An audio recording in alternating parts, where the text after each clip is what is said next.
সামাজিক যোগাযোগ মাধ্যমে ব্যাংক খাত নিয়ে ভুয়া তথ্য এবং অপতথ্যের সয়লাভ একটা মহামারীর মতো আকার ধারণ করছে এবং প্রাদুর্ভাব ঘটেছে। আর অনেক গ্রাহক অনেক আমানতকারী সেই ভুয়া তথ্য এবং অপতথ্য দেখে বিভ্রান্ত হচ্ছে এবং তারা মানসিকভাবে ভেঙে পড়ছে। ব্যাংকের প্রতি আস্থার একটা সংকট এখানে তৈরি হচ্ছে এবং অনেক মানুষই এই ব্যাংকিং সেক্টর বা ব্যাংক খাতের নিয়ে ওই ভুয়া নিউজগুলো দেখে মানসিকভাবে ভেঙে পড়ছে। তারা মানসিক এবং শারীরিক বিভিন্ন রোগে আক্রান্ত হচ্ছে।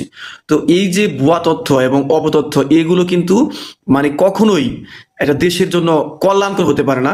কারণ যারা মানুষের মাঝে নেগেটিভ একটা সংবাদ ছড়াতে চায় বা ছড়ায়, এদের উদ্দেশ্য কি?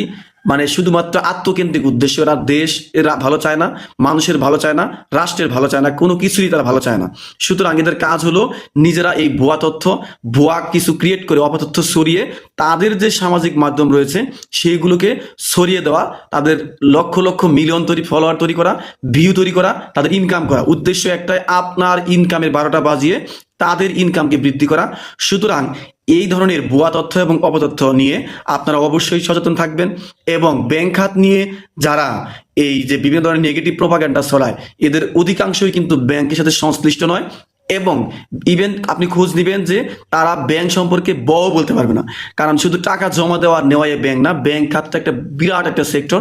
সুতরাং এই সেক্টর নিয়ে যারা কথা বলে, যারা নেগেটিভ প্রোপাগান্ডা ছড়ায়, তারা আপনাদের কখনোই ভালো চায় না, আপনাদের আমানতের ভালো চায় না, আপনাদের ব্যবসার ভালো চায় না, আপনারা ভালো করুন সেটা আপনারা ভালো চায় না। সুতরাং এই ব্যাংক খাত নিয়ে অপতথ্য, ভুয়া তথ্য যে প্রাদুর্ভাব ঘটেছে, এই ব্যাপারে আমি বাংলাদেশ সরকারের প্রতি অনুরোধ করব, সরকার যেন এই দ্রুত গতিতে ব্যাংক খাত নিয়ে যারা নেগেটিভ প্রোপাগান্ডা ছড়ায়, নেগেটিভ প্রোপাগান্ডা ছড়িয়ে গ্রাহকের আস্থা বিনষ্ট করেছে, তাদের প্রতি স্টেপ নেয়। কারণ তা না হলে এই গ্রাহক এবং ব্যাংকে যে দূরত্ব সৃষ্টি হচ্ছে সেগুলো কিন্তু ওই ধরনের নেগেটিভ ভিডিও দেখেই হচ্ছে, নেগেটিভ কন্টেন্ট দেখেই হচ্ছে।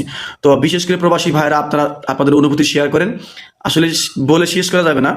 তো সেই জন্য আমি মনে করি যে অতি দ্রুত এই সামাজিক যোগাযোগ মাধ্যমে যারা ব্যাংক খাত নিয়ে, বিশেষ করে এই আর্থিক সেক্টর নিয়ে যারা কথা বলে, না জেনে না বুঝে প্রোপাগান্ডা ছড়ায়, তাদের বিরুদ্ধে স্টেপ নেওয়ার সময় এসেছে। এবং আপনাদের সচেতনতাই পারে আপনাদেরকে সুস্থ রাখতে, আপনাদের আমানতকে সুরক্ষিত রাখতে।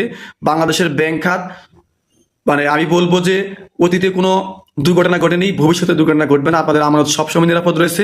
ব্যাংকের প্রতি আস্থা রাখুন, আর্থিক সেক্টরের প্রতি আস্থা রাখুন, নিশ্চয়ই আপনারা এগিয়ে যাবেন, আপনারা ভালো কিছু পাবেন। তো আপনাদের জন্য শুভকামনা। ব্যাংক খাত হোক গ্রাহক বান্ধব এবং আর্থিক সেক্টরটা হোক মানুষের আস্থা এবং নিরাপত্তার জায়গা। আর শেষ এইটুকুই বলবো যে যারা ব্যাংক নিয়ে গুজব ছড়ায় তাদের থেকে দূরে থাকুন, নিজেদের মানসিক স্বাস্থ্য, শারীরিক স্বাস্থ্যকে ভালো রাখুন। সবার জন্য শুভকামনা।